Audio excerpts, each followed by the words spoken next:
tempat yang tepat untuk berbagi. Halo Sobat Ngopi, ketemu lagi dengan saya Bang Najib di sesi Ngopi Tipis-Tipis. Kali ini saya ketemu orang yang istimewa. Tampilannya wis ngene iki, asal usulnya insya Allah istimewa juga. Dan kemarin habis jalan-jalan nemu barang yang istimewa juga. Dengan Mas Kliwon ya. Nah, lengkap ya Mas? Nama saya Iwayan Kanjeng Kliwon. Saya kelahiran Tengger. Sekarang domisili di Trawas. Trawas gitu. Saya di Trawas, di Seloliman, daerah Seloliman sana. Kok bisa nyampe Mojokerto ya? Ya, perjalanan hidup. Perjalanan hidup. Mulai tahun berapa Mas Mojokerto Mas? Kalau jadi warga Mojokertonya itu sudah kurang lebih 3 tahunan inilah. Udah maksudnya pindah domisili. Kalau sebelumnya kan di Malang. Terus sekarang di Mojokerto, di Trawas. Dari Tengger ke Malang Mojokerto. Mojokerto. Keren. Kalau aktivitas sehari-hari ya tani. Nek guyonane wong biyen niku aktivitasnya apa? TNI. Tapi ono aneh tani. Tani. Tapi tanine bukan tani yang sembarangan toh.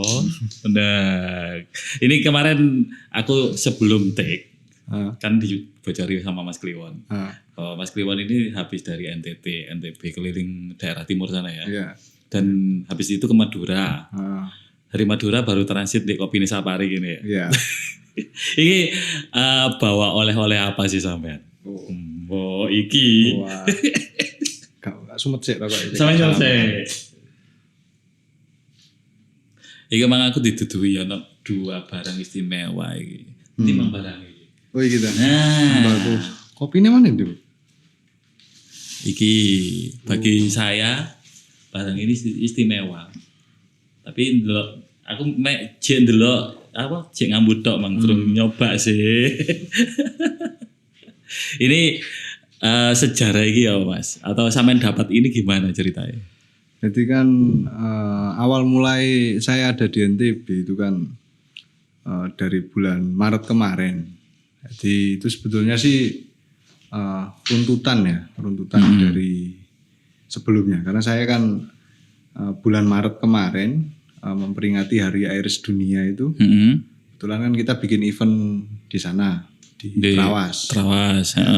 Sing heritage kemarin ya. Ya, Trawas Heritage Festival itu.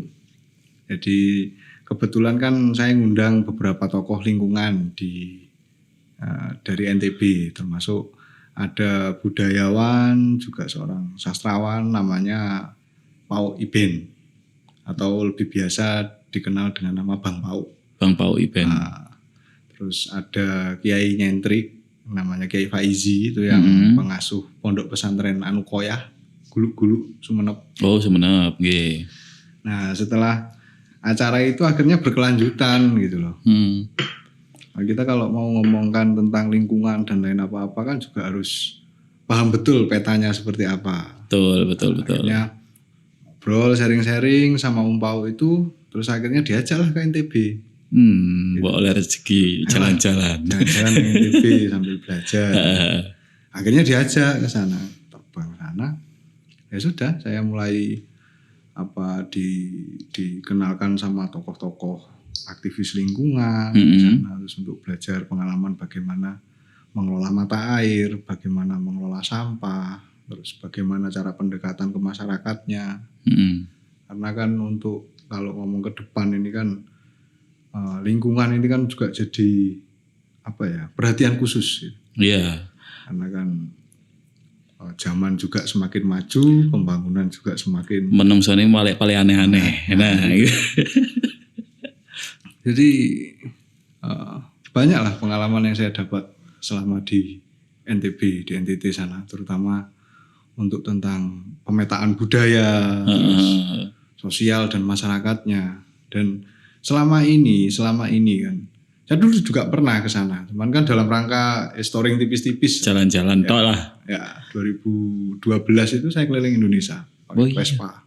Mbok. Pirang bulan nih Mas? 1 tahun 2 bulan. Iya.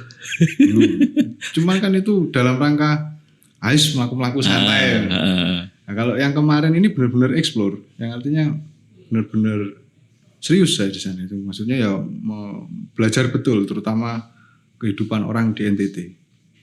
Dulu waktu saya sebelum mengenal daerah-daerah terluar Indonesia itu segala sesuatu itu kan berpacu di Jawa kan. Sing akeh gampang kabeh yo. Nah, ternyata setelah saya di sana itu mereka itu apa ya? Rata-rata itu ya jadi korban kebijakan gitu.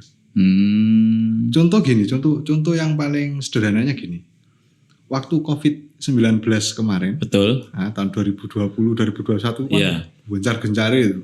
Pol-polan, salah satu korbannya saya. Nah, curhat. Oh enggak, alumni. Akhirnya curhat.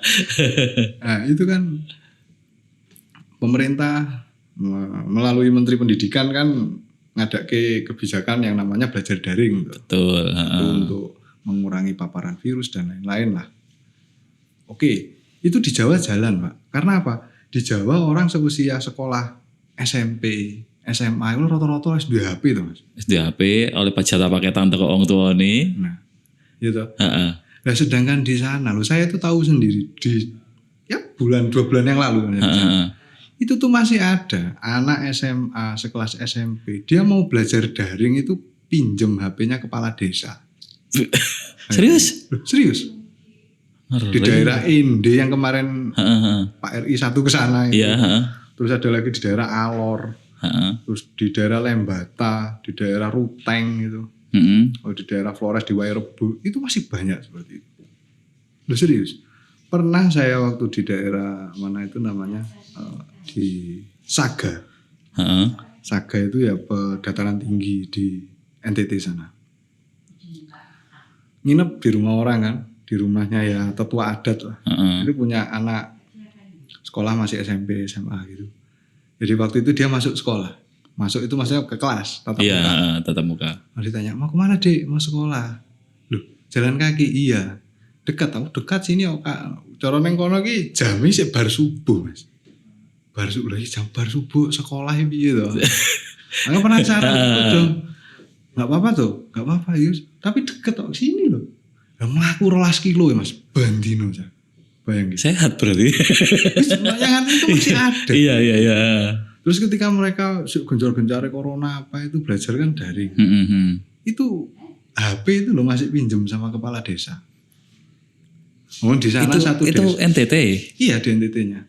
Ngeri Pak. Serius. Waktu saya ke NTT itu saya hampir 2 bulan lah keliling NTT itu, sampai ke perbatasan timur-timur. Akhirnya tuh gimana ya? Dulu kebijakan itu dibuat tapi kok nggak lihat yang di sana itu. Iya sih.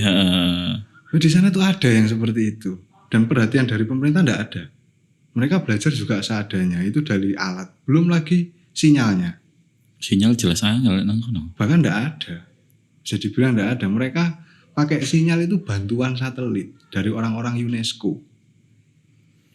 Serius. Wow, speechless aku Mas. Serius. Jadi aktivis-aktivisnya UNESCO, terus ada juga dari beberapa kawan-kawan dari WHO, anak-anak Eropa itu aktivis juga. Dari ke situ juga dalam rangka penelitian, riset dan lain-lain itu kan magang lah di situ. Iya. Mereka yang membantu fasilitas. Ya seperti yang yang kopi yang saya bawa itu. Kopi ini. Ini kopi dari Manggarai Timur. Manggarai Timur. Ya. Ini namanya kopi Juria. Juria itu nama kampung. Kampung Juria. Berada di dataran tinggi Colol. Colol itu nama Colol ini penanggungan. Oh, pegunungannya ya. Ini kopi varietasnya ada 2, ada Arabica, ada Robusta juga. Terus kopi ini ada 2 versi. Kalau yang versi yang punya ini, yang namanya Pak Mat itu saya manggilnya Pak Mat itu. Mm-mm. Ini kopi dibawa Belanda pada tahun 1923-24. Indonesia belum merdeka. Belum. Wah, keren. Jadi akhir-akhir setelah Portugis itu ini kan Belanda masuk. Nah ini yang bawa ini orang Belanda, ditanam di sana di ketinggian kurang lebih 1200 mdpl. Nah itu ada dua versi, ada yang ngomong 1923 itu, ada yang ngomong 1950. Gitu. Nah, jumlah dari kopi ini sekarang kalau yang punyanya Pak Mat itu ada cuma 17 pohon. 17 pohon. Nah, tapi ada juga di kebun itu tanahnya masih milik perhutani, dikelola desa itu ada sekitar 400 sekian pohon. Nah, yang membuat langka itu kan pohonnya itu juga dari zaman Belanda. Wis tuwek. Wis gak produktif. Ya itu yang membuat kopi ini langka dan harganya sangat mahal. Berarti kemungkinan wis sudah masuk barang koleksi Mas ya? Bisa jadi.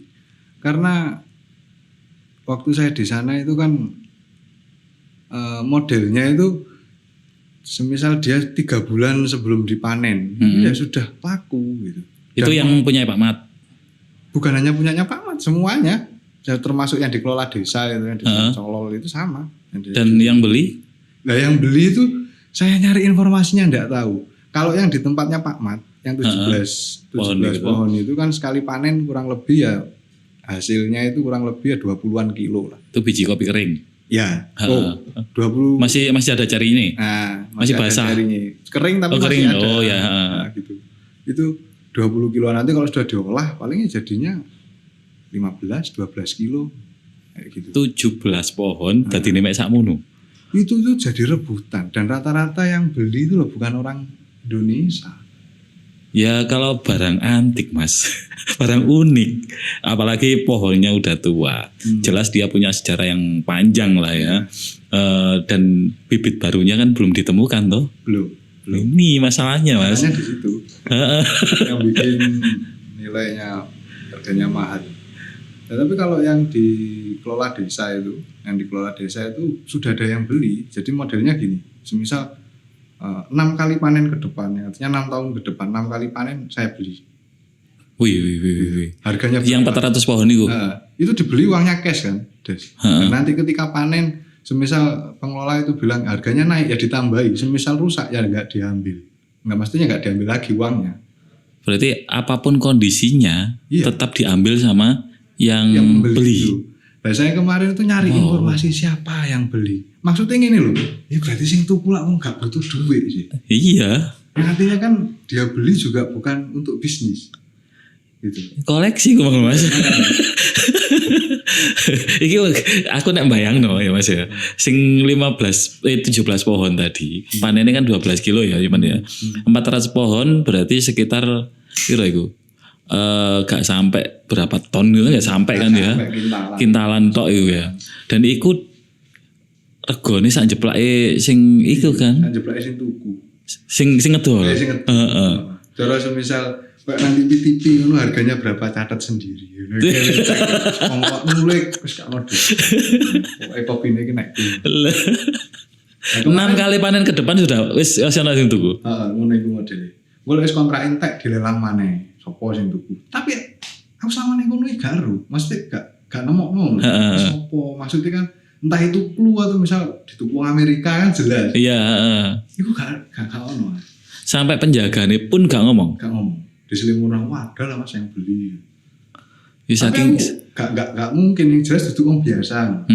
Karena apa sih aku kok pengen roh sapa sing tuku lah dengan minimal saya tahu siapa yang beli, saya juga memahami. Oh ternyata di sana itu polanya begini loh, polanya begini yang bermain orang sini saja. Karena kan kalau untuk saat ini Mas, bisnis pariwisata itu kan adalah salah satu bisnis yang sangat menjanjikan. Iya.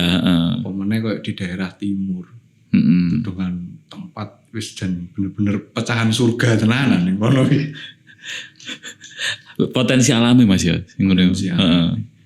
Otomatis kan kayak orang-orang para pengusaha konglomerat itu kan mereka cuci uangnya kan di situ, Pak. Yang artinya di bisnis pariwisata ini. Iya.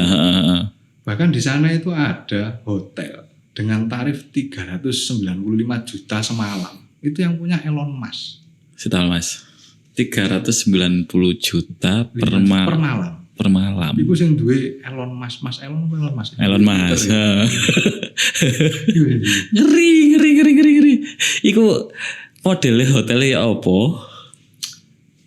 Secara tampilan wis biasa Mas. Terus kelebihannya apa Mas? Ya sing gawe larangnya kan ya primitif ikune lho. Biasa ya secara panganan. Tapi mungkin ya karena iku hotel Elon Musk jadi. Tapi kekuatan branding itu penting ya Mas ya. Nah, sampean teko timur Nusa Tenggara Timur ya. Tapi itu kan ke Nusa Tenggara Barat ya. Yang dapat kopi ini ya. Kalau kopi ini Nusa Tenggara Timur. Oh, NTT. Nah, kalau mbakune iki Lombok Timur. Oh, Lombok Timur ya. Aku mang ono sing NTB ono sing NTT soalnya. Nah, ini NTT. Dan banyak potensi-potensi yang tidak terungkap oleh kita ya. Bahwa kayak kopinya yang kopi istimewa, kopi apa? Kopi Juria. Juria yang harganya kayak Inten nih. Aku sampai saya ini gak ngerti sing tuku sapa. Terus potensi alamnya salah satu penggarap potensi alam dengan pariwisata Elon Musk ya. Yang punya hotel 1 kamar 395 juta per malam. Ingat itu bukan jual beli properti. Tapi rata-rata memang teknis amati loh. Rata-rata itu di sana orang mempunyai mendirikan hotel, mendirikan resort, villa itu rata-rata ya memang mereka sudah ndak apa niatnya wis ndak bisnis, tapi lebih kepada untuk aset baik. Ya jadi bisnisnya itu bisnis properti. Masalah hotel itu rame gak masalah, tapi sing dadi poin ini kan nilai jual. Nilai kalau menghasilkan ya syukur, nggak menghasilkan ya sudah kan ngono to. Ngono iku. Tiga duit-duitan tok. Tapi sing jelas kan wong wis gak butuh duit. Iya, siapa Elon Musk. Ya Elon Musk. Enggak, kan salah satu contohnya iku mang. Saiki dodol barang sing gak terjangkau orang, apa sewa tempat kan itu. Sewa tempat yang tidak terjangkau oleh masyarakat sekitar itu kan udah wong gak butuh duit, Mas. Nah koyo sing nang Senggigi ku nang Lombok. Kan ngono akeh villa, hotel. Sing duwe ya wong Itali, wong Amerika, ngono iku. Dan mereka ke sini paling nggak mesti setahun sekali kan? Nggak mesti.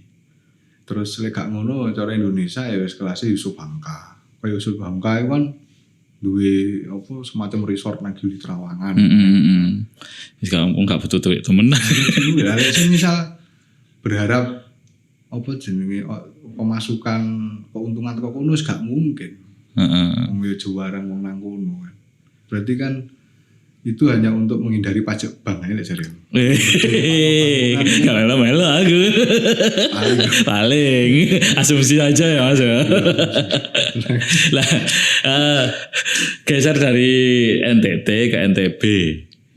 Lombok kan ya. Sampean dapat tembakau sing spesial iki. Spesialis ndi Mas? Aku sampean tadi kan kasih clue. Nek sampean penikmat putihan cocok karo sampean. Ya. Sing garai spesial itu kan karena tembakau ini hanya ada di lahan yang luasnya itu 1 petak. 1 petak itu enggak sampai 1 hektar loh. Jadi mungkin 1 are itu. 1 are lebih sedikit. Lah kalau ditanam di luar itu yang jenis ini enggak bisa. Sumpah? Iya, serius. Nggak bisa. Dan itu pun sama, ini tuh sebelum durung ditandur iki wis ana sing tuku. Halang ya.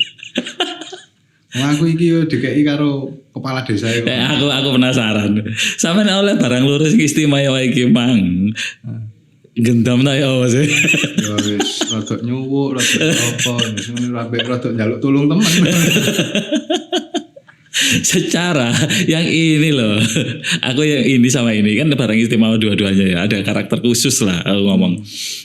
Kopi ini yang hanya dari 17 pohon yang sudah jelas terbeli jauh sebelum panen. Iya. Ini juga nggak bisa bahkan sebelum tanam aja udah dibeli.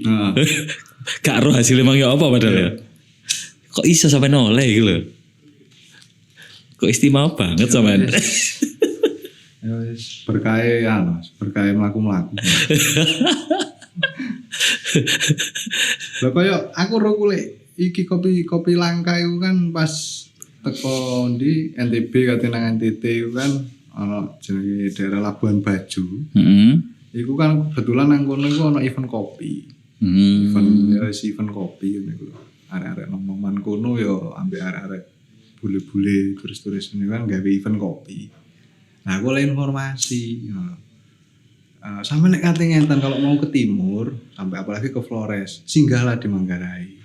Kebetulan ini kayaknya beberapa minggu lagi mau ada panen kopi. Kopi terlangka di dunia. Ngono jare ini. Iya. Kopi apa jelasno iku, kopi Juria iki. Iya. Nah, terus nanti kira-kira saya di sana bisa dapat enggak? Maksud saya tuh sampean ke sana itu biar tahu proses manennya saja. Masa saya enggak bisa dapat? Wah, itu yang nunggu keajaiban kalau itu. Berarti ajaib itu. Mosok sih penasaran kan. Itu tadinya saya juga enggak berharap, maksudnya aku enggak ngarep engko oleh kopi iki tapi minimal iku roh iki to jenenge kopi paling langka sak dunia iku. Kopi Juria catet iki. Kayaknya di Jawa Timur hari ini hanya tersedia ini tok oleh. Tapi mbok sing manen petang atus pohon bang ya. Sopo karo.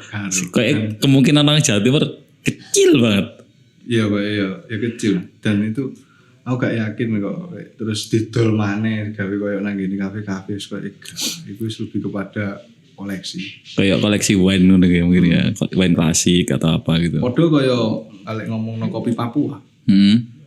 Paling kan kita hanya tahu jenis Wamena gitu sih.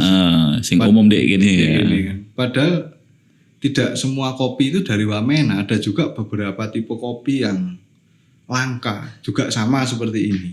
Hanya ada beberapa pohon saja, terus sudah tidak bisa dibibit meneh itu tidak bisa, dan pohonnya itu saja itu kopi Yakuhimu jenenge. Ambil kopi Amume.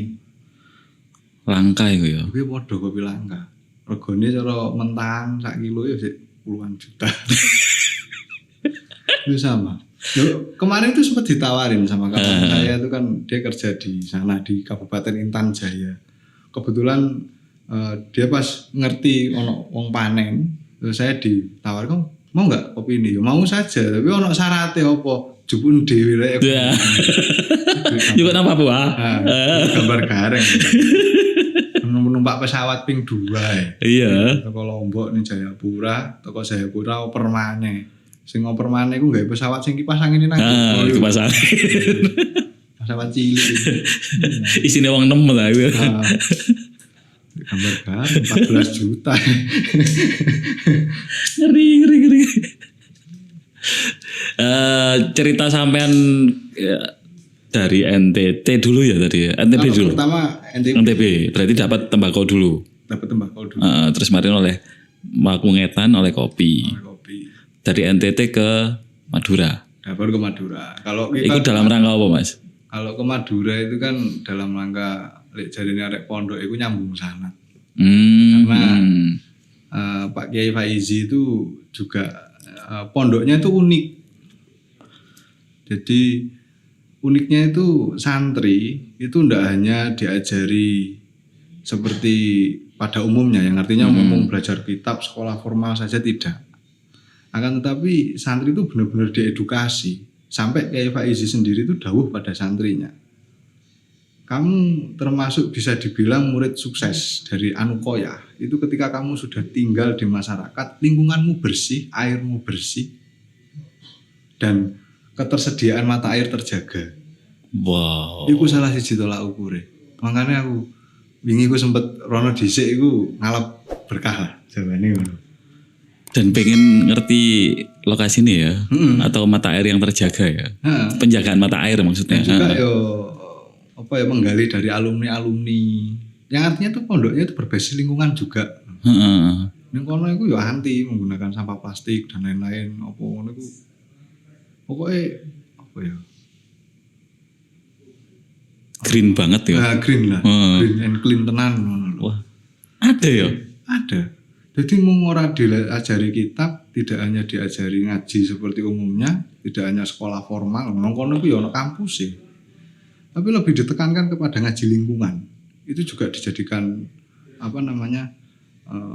Pengajaran yang sangat intensif di sana, ditekankan menjaga kebersihan, bagaimana cara mengelola sampah dengan bijak, mengelola limbah lah ya, limbah rumah tangga, limbah pondok dan limbah rumah tangga. Berarti gini Mas ya, kemungkinan ini gambaran saya, karena yang ditekankan adalah lingkungan dan air terutama, air yang sudah dipakai mandi itu diolah lagi. Enggak, tapi lebih kepada menjaga ketersediaan mata airnya. Gitu. Dan juga pengelolaan limbah rumah tangga dari pondoknya. Seperti yang kemarin saya lihat sendiri. Di pondok Anukoyah itu kan ada kurang lebih 8.000 santri. Nah, sekitar 5.000 sekian itu santri putri. Ya kan? Ya sampean tahu sendiri lah, mohon maaf kalau cah wedok kan kebutuhannya mesti luwih akeh. Karena anak perempuan mempunyai fase bulan. Menstruasi itu, dan itu ada sampah yang umumnya dipakai orang lah, pembalut. Pembalut. Di sana juga diajarkan, maksudnya cara mengelola sampah pembalut, sampah dikelola jadi pupuk, jadi apa, jadi benar-benar diedukasi gitu. Iso Mas? Loh iso. Dijadikan kayak tempat apa nabung air. Jadikan pupuk limbah dari kotoran-kotoran. Terus yang plastiknya kalau memang sudah tidak bisa diurai, kalau sudah jadi ampas lah, itu digiling lagi, dijadikan pasir buat timbunan. Gitu. Berarti nggak ada sampah yang terbuang percuma ya? Nggak diolah benar-benar. Iya. Ini kalau memang memahami benar konsep Islam itu kayaknya Mas. Iya sih. Kayak iya kan, an-nadhafatu minal iman, kebersihan dari sebagian dari iman. Terus kalau misalnya kalau kita buang sampah masih sembarangan, yo perasa aku. Tapi aku sering kok. Dan itu titik tekannya benar berarti. Lingkungan dan ketersediaan air, dan di Madura kan konotasi atau pikiran banyak orang itu air tidak tersedia tuh. Yeah. Nah, dan itu santrinya ditekankan untuk menjaga ketersediaan mata air. Dari manapun kalau airnya bersih dan tersedia mata air yang jelas, berarti di situlah titik kehidupan. Terus bukan hanya pengelolaan sampah juga, termasuk pengelolaan lahan juga. Diajari ya? Diajari di sana. Keren. Jadi tidak hanya sekedar pelajaran formal saja. Oleh sampean kok ngoweri ngono sih Mas. Pirang bulan sih sampai perjalanan ini? 4 bulan. 4 bulan. Dari bulan akhir Mei. Akhir Mei sampai pertengahan Mei akhir Juli ya. Hampir 4 bulan. 4 bulanan. Mau aku riyoyoan nang NTB. Ini membawa. Jadi apa ya? Yang saya dapat garis besarnya dari perjalanan kemarin itu setidaknya itu saya lebih memahami ternyata Indonesia itu tidak hanya di Jawa. Iya. Tapi saya sih Mas. Saya nggak ngevlog tau apa ben kayak. Ada sih beberapa dokumentasi.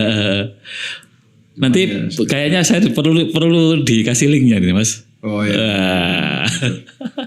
Karena saya pengen tahu dong kehidupan di sana. Enggak, saya serius ya, foto-foto biasa ya. Aku gak hanya oleh itu Mas, gak hanya oleh kopi ambek tembakau tok. Aku nane oleh kain tenun. Tenun tangan. Iya, iki kain tenun sasak. Wiwi. Iki aku dikei karo ono tokoh masyarakat. Jenenge Mbah Purnipa. Lek nang kono diceluk Nini Purnipa. Iku juru kuncine Gunung Rinjani. sesepuhe tetua adat Rinjani. Tetua adat Gumarang Rinjani. Diparingi iki. Jarene wonge usiane iki 120 tahun. Subhanallah. Serius? Iki. 120 tahun. Iya, iki. Semua lebar istimewa toh. Kalau pas dolen rono moro-moro kate mulai dikalungi ini buat oleh-oleh karo iki teko Bima ini. Iki teko Bima. Tenun juga. Tenun tangan. Iki kan tenun Bima. Iya karakternya podo ya. Karena kan mirip bahan ini kan lebih dingin ya. Lebih dingin iki. Iki teko daerah Madapangga jenenge. Daerah Madapangga. Tenun apa Mas jenenge Mas? Boleh. Dan ini anu loh, dingin banget, adem kalau dipakai. Digawe nang ngene tempat hawa panas, iku rasanya cocok. Tapi nek nang adem koyo lebih hangat deh. Lebih hangat. Kayaknya loh, hybrid kan barang-barang yang istimewa itu. Nah, sing paling istimewa, aku sing paling berkesan iku iki. Iki kain tenun Adunara sih. Tenun Adunara. Teko NTT. Iku ya padha dikek toko masyarakat kono. Jadi teko kanca ning kanca terus dijak dolen. Nah sing unike iki kan nggaweni pas aku nang kono. Digawekno pas aku nang kono. Ditenunno karo wong. Berarti sampe nunggu ini? Ya. 2 minggu. Soale 2 minggu kan teko Adunara sih tak tinggal ngetan. Jadi wis dadi. Digawekno iki karo wong. Amit. Wow, istimewa rek. Iki kan tenun Adunara ya ngene iki, NTT. Dibikinno ya, sampean enggak beli ya? Enggak beli. Digawekno. Wow. Ada ini tenun apa? Tenun dari Bima ya. Dari Bima. Iki lek ngarani rimpu. Ah, iki menarik itu kok rimpu. Jilbab atau cadar. Orang mengenal itu lah budaya Arab. Saya kira neng gini media sosial, wow, ojo Arab-Araban, kayak padrun, kayak padahal jauh sebelum itu orang di daerah Bima sana sudah mengenal namanya rimpu. Rimpu itu kain kudung khas wong Bima. Ya itu kok ini. Dan itu sudah ada sejak zaman Kesultanan Bima, sejak zaman kerajaan. Rimpu. Ini ngarani rimpu. Tak kira sarung iku, Mang. Lho fungsine itu gawe sarung, cuma lek wong wedok iku digawe jilbab. Oh, Jadi ono 2 macam, sitoke rimpu colo, sitoke rimpu opo ngono. Jadi dhek iki lek ciri-cirine lek digawe nutupi wajah, berarti ku arek wedok durung nikah. Oh. Tapi lek wis terbuka berarti wis nikah. Ngono ya. Iya. Lek sing lanang gawe sarung. Tapi lek asine iki gawe kudung, kayak kudung. Tapi emang adem, Mas. Ya wajar nek kayak godong. Tapi aku sih tertarik 120 tahun ya. Dan ini masih kuat loh. Nah ya itu. Nggak lapuk sama sekali loh. Nah itu. Aku juga anehnya di situ. Ayo temen. Dan sial. Ketok apa jenenge? Ya kena kemakan umur, mulai renggang dan lain-lainnya. Tapi secara fisik konstruksinya masih aman. Ya masih kuat lah. Kuat banget loh ini. Memang jarang dipakai zaman ini. Dan ini memang salah satu apa jadinya kain tertuanya beliau. Bilang kan naik buyute. Kok iso dikene sampean pertanyaan? Gak tahu. Ada alasan gak beliau ngasih ke sampean? Nggak ada sampai sing ngejak aku rono aku ya awakmu dikene. Berarti beliau melihat ada sisi yang lain dari sampean kemungkinan. Ya entahlah. PE iki mau ngatur. misi ini sampean kan misi belajar ke sana tuh, belajar budaya lokal. Untuk lebih mengenal budaya lokal. Terus sing rada istimewa maneh pas lama ning Bima ya udah kayak kesempatan masuk ke museum. Museum Asimbojo. Jadi itu semacam museum Kesultanan Bima. Aku di sana dikasih kesempatan melihat koleksi benda-benda pusaka. Terus pusaka raja, jenenge keris sampah raja, terus karo koyo golok jenenge Lagunti Rante. Golok iku cilik tapi iso medhot. Opae pedhot kena iku jare. Terus sampai mahkota raja. Lah mahkota iku jarene mahkota dengan hiasan berlian termahal di dunia. Wow. Terus emasnya pun masih emas merah bukan emas kuning. Mas dari Sumbawa ya. Tapi yo cuman nek pas ning kono gak oleh nyekel, cuman hanya lihat paduan itu pun foto, karena kan didekek nang jero wesi di kotak-kotak ngono iku. Karena itu dikeluarkan hanya untuk ketika pelantikan raja atau penghormatan raja ketika meninggal. Nah, sedangkan ning kono saiki kan sudah Sultan ke-17. Ngeri. Terus mari ngono apa? Dikai kesempatan untuk melihat manuskrip kuno tanah Bima. Museum Asimbojo iku nek almarhum jenenge Inakau Ibu Siti Dr. Hajah Siti Maryam wis almarhum. Kok kesempatan rono tuh ndelok tulisan Quran, tulisan tangan, kitab-kitab kuno, terus ngono niku lah. Ngeri. Cerita sampean bikin saya merinding ini. Dapat privilege banyak berarti kan? Alhamdulillah. Aku dhewe ora nyangka sampai koyo ngono wis pokoknya saya terima kasih sama yang di sana-sana itu. Awalnya gue gak sengaja tuh kanca kuliah, terus benar kono, terus akhirnya sampai kayak ngono itu. Dan mungkin mereka melihatnya tujuan sampean ke sana dan misi sampean di sini kan dari Mojokerto Heritage kemarin kan untuk tujuan menghormati atau mengoptimalkan alam dengan cara menghormatinya kan gitu. Mungkin salah satunya aku kalau husnuzonnya ke situ Mas. Nah, sebetulnya enggak ada sebetulnya. Aku main sama saudara sampean asem. Sampean budal ron aku gak. amazing. Ya, kalau apa ya? Kalau pelajarannya saya dapat di sana itu pertama, kita itu harus aku secara pribadi bersyukur hidup di Jawa.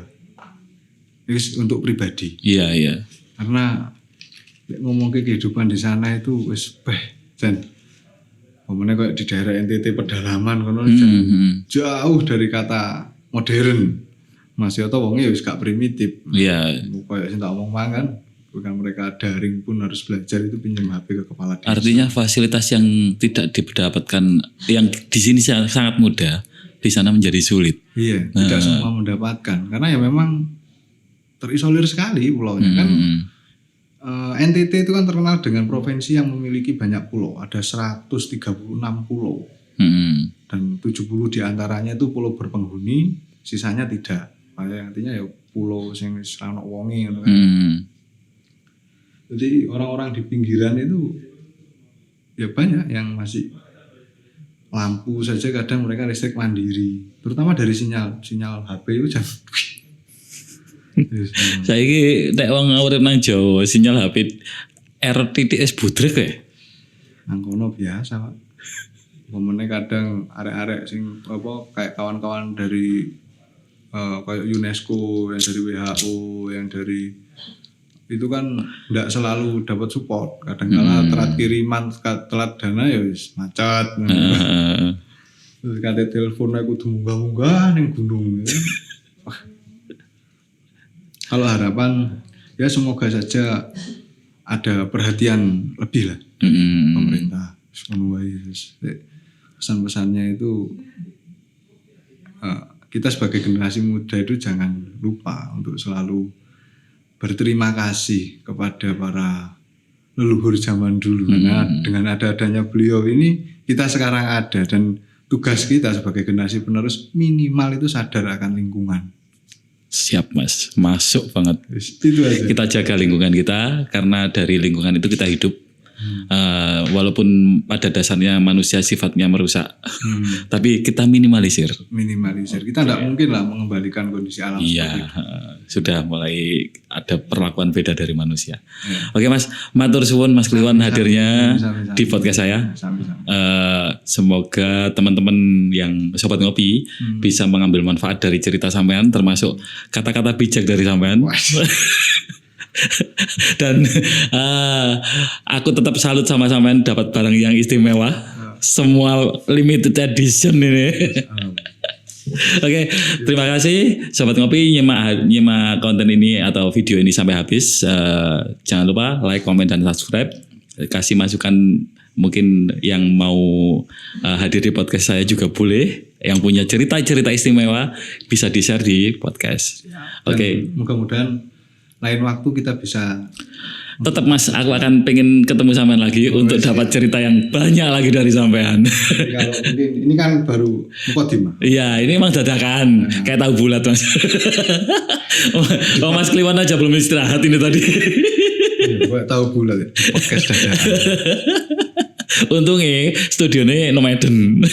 Iki namanya Mas Ferry, nanggapin Sapari. Oh, izin Sapari. Wonge anu sih, Bu. Matur suwun, saya Bang Najib dan saya Den Kliwon. Undur diri, sampai jumpa di episode berikutnya. Obrolan asik di warung kopi, tak pandang pangkat atau profesi. Obrolan asik menginspirasi, tempat yang tepat untuk berbagi.